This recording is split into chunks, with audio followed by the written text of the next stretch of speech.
Hi, I'm Ed Sperling. I'm the Editorial Director of Semiconductor Manufacturing and Design.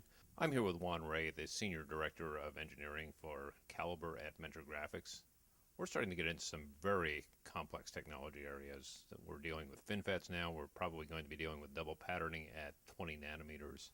What happens in terms of DFM? How does that get affected? Even though things are getting more difficult from the manufacturing point of view, the tools are certainly helping quite a bit in order to simplify the design flow process and so on.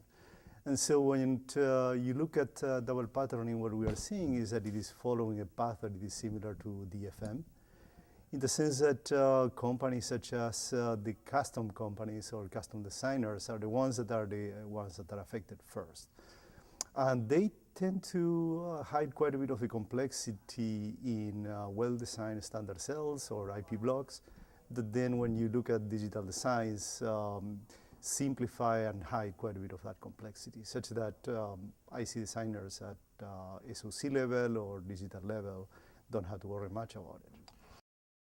Are we just keeping pace, though, or are we actually making progress in terms of reducing some of that complexity? Because when I look at the price of designing a chip and then manufacturing it at the most advanced nodes, and at 20 nanometers we will need, from everything that I've heard, double patterning, it's really very difficult stuff.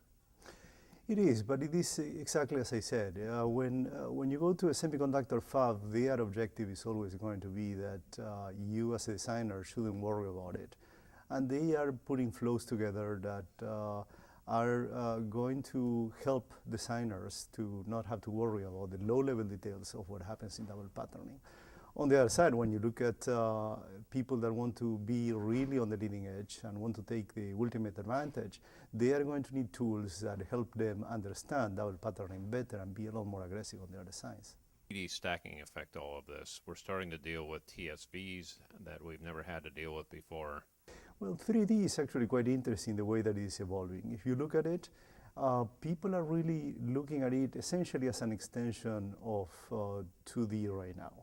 And we hear a lot about what 2.5D is and so on. I think that you are correct in the sense that true 3D is a lot more complicated.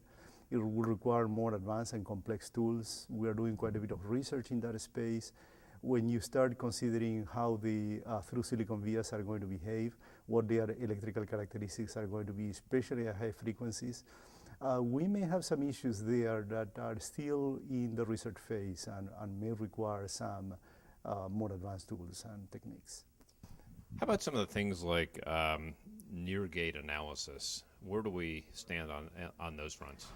Well, I think that with the recent announcements of FinFETs, things are going to get very interesting again. Every node that we look into, things get a lot more complicated close to the gates.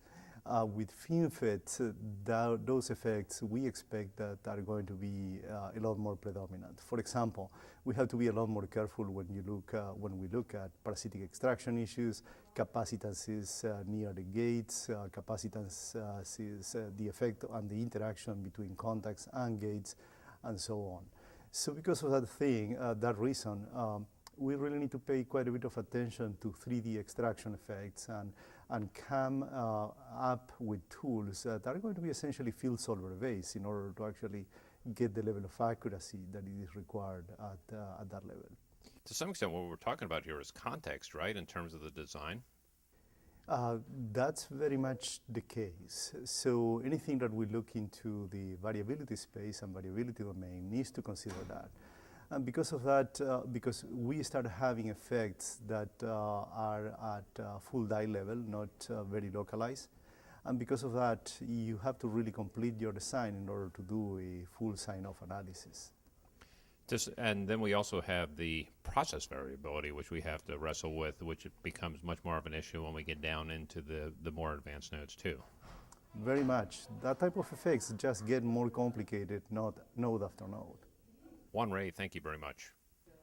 Thank you very much.